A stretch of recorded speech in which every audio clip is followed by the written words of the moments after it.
final half term. It's your last half term of year 8. Okay? Your last 7 weeks, starting the day in the summer, and then you move up into year 9. Okay? Like a big step up to different phases. We'll talk about that in a second. Started out with a song there by, it's actually a cover version which I like better than the original. Adam Lambert there with Growing Older, because that's what we're doing. In moments like this, like the end of school years, really are sort of moments that sort of mark that, where you realise that you're a year older, a year more mature, a year closer to adulthood. So where do you think you are on that continuum? Where do you think? I think we're the third one along, maybe? Fourth? I think I'm fifth. I'm the fifth one along. Yeah. Definitely no further than fifth. Definitely not seventh. Okay? As you progress through your life, you age. Okay? So, think about that. I've got a quote I'm going to put up in a second. It's by an Irish author, a guy called John Conley. Talks about that. And about how, as you age, what you do as a child actually impacts the adult you become. He says this, he says, "For in every adult there dwells the child that was, and in every child there lies the adult that will be." And I like that because what that's doing is that's telling you that the actions you take now, the decisions you make now, the work you do now is going to impact the adult you become. It's going to help you become the sort of person you want to be when you grow up. And you're in that process now, going through your adolescence, that movement from child to adult. So it's a really important time for you to think about that. I'm a little bit older than you. And as an adult, I'm the first part of that sentence. Okay? And I look back at the things I did, my childhood and my youth, when I was a younger adult, and all of the things, the good things, and some of the bad things, but all of it has contributed to the person I am now. Everything has made me part of what I am and what I've become. And you're in that wonderful position where you're able to affect that, you're able to impact that. You can think about what you want to be and try to work towards it. Now, I think if you start with our core values, you never go wrong. I hold them very close to my heart. They're something I really believe in. And I think if you follow those, then they'll help you become the sort of adult I think you'd like to be. So, for example, do you want to be seen as the adult who's honest, who people know they can trust, who works hard, who will take that feedback and use it, and never falls out with you because they have integrity? If you want to be that sort of adult, you can start doing that now, act with integrity. Do you want to be the sort of adult that respects other people, treats other people fairly, treats other people well, and then in return, you get a lot of respect yourself, and you are a respected adult in your family, in your community, where you work, and stop doing that now. Do you want to be the sort of adult who's known to be hard working, who doesn't give up, who's inspirational to the next generation, who shows that resilience? So if you do, start working on that now. It won't just happen when you turn 18 or 21.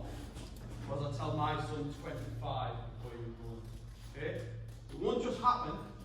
It'll actually develop from your childhood into your adulthood. So you can make some inspirational choices for yourself that'll help you become the adult you want to be. And that's what I'm asking you to think about these last 7 weeks. This hard work you're going to put in so that you can go off and become the year 9 student that you want to be. I want to have a look at some of the things we'll be doing next half term, a little look into the future here. So coming up, your last set of key assessments in 2 weeks' time, I think you've got 2 weeks of work, and then your last set of key assessments in year 8. Okay, so I hope you're already working towards that.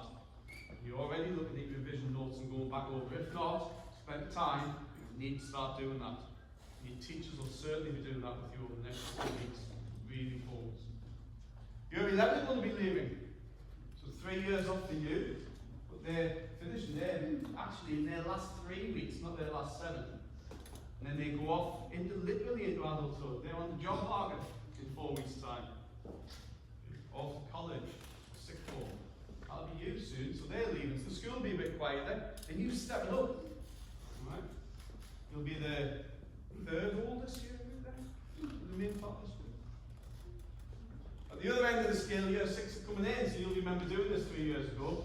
Alright, so they've got an even bigger transition than you have, going from 6 into 7. So we know we've got 2 days when all the little ones come and make lots of noise and find out what it's like at King's Meadow School and get used to us. Okay? I don't know if you've got any brothers or sisters or cousins going, but there'll be a couple of days when we'll be really busy with lots of those year 6s in. Similarly, year 11 and year 12, there's a lot of students that chose to stay on our sixth form, so we're going to do something similar. They've got a big transition. So they're going to have a day where they find out what it's like to be in year 12 and do a bit of team building work and get themselves ready for September. Key Stage 4, there'll be some year 10s going out on geography field trips. That might be you in a couple of years' time.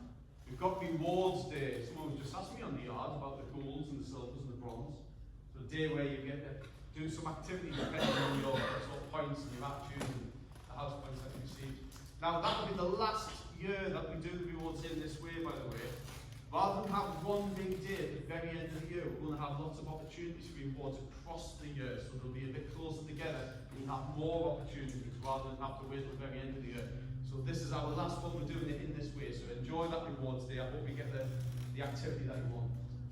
King's Meadow Games, a bit of sports for all coming up right towards the end of the year, and then the end of year celebrations. On that last day, we'll celebrate your year 8, and the end of that, you're moving into year 9. So some important information. The results of those key assessments will be used to set you into year 9. So obviously we've got all of your other key assessments all the way through year 7 and the first one of year 8. And the teachers as well have got their in-class assessment, but it's really, really important that you start year 9 in the right set. You want to be in a class where the work's the right level of work for you, and it's actually just a little bit hard, it's difficult, but you can do it. So you need to make sure that these key assessments, you do the best you possibly can. You really put that effort in, you revise, you work hard, so that when the teachers have a look at the grades and the heads of the department decide which class, you go into the right class for year 9, because next year is your options year. So you want to make sure that next year you're a successful year, so when you choose the subjects you want to do, subjects that you'll continue doing for your last couple of years, you know that you're successful at them. So really focus on those key assessments. We'll also report the key assessments in a slightly different way. We'll be reporting the results as percentages against the average. There'll be more information comes out near the time. We'll share some information with your parents and carers, but it'll look a little bit different. And we also do some teacher predictions, because there's a lot of work you do in class that also goes towards your learning as well. So the key assessments and the teacher predictions. As many of you already know, it's summer term, there'll be days when it's really warm, tank tops are optional. Don't take them off now. If you also did that, that would be weird. But if you do choose to take your tank top off around school, you can do. It's up to you if you want to wear it or not. I will say alongside that, there's some responsibility comes with that as well. Because the uniform still has to be as smart as it is now. And thank you, those of you who are tank tops look great. Make sure the shirts are tucked in, the ties stay on. Yeah, that we just respect our uniform the way we do anyway, whether we have the tank tops on or not. But they're optional. Good attendance these last 7 weeks. Can't emphasise this enough. You need to be in because you want the best possible start in year 9. There will be work you do this year that'll be preparing you for year 9. You don't want to come in September and be struggling those first couple of weeks because you've missed something at the end of year 8. So your attendance coming into school every day is absolutely vital. Also, don't forget the In It to Win It. Now, I have challenged Mr. Dunlop to have the best 3 In It to Win It prizes we've had all year at the end. Although I also must say as a proviso to that, one day the mystery box will be just a box. Okay? Hopefully it's not this half term, I'm sure it'll be something wonderful, but remember you're In It to Win It. Every week you can get a voucher for In It to Win It. And later this half term, and again we'll tell you a bit nearer the time, we'll work together, students and staff, to pilot some different ways of moving around the school. We'll see if there's ways we can make sure that you can get your lessons more quickly and safely. And that'll mean us as staff, but it'll also mean you as students working together. But we'll go through that a bit nearer the time. After year 11 left, we'll give it a go in the last few weeks of school, okay, and see how that works. So, I hope you have a wonderful end of year 8. Fantastic, successful last 7 weeks. Get yourself absolutely prepared for year 9, your options year. I look forward to speaking to you all again, certainly at the end of the year, if not before. I want to leave you with a bit more getting older in silence apparently. It's going to mind. Okay. Thank you very much,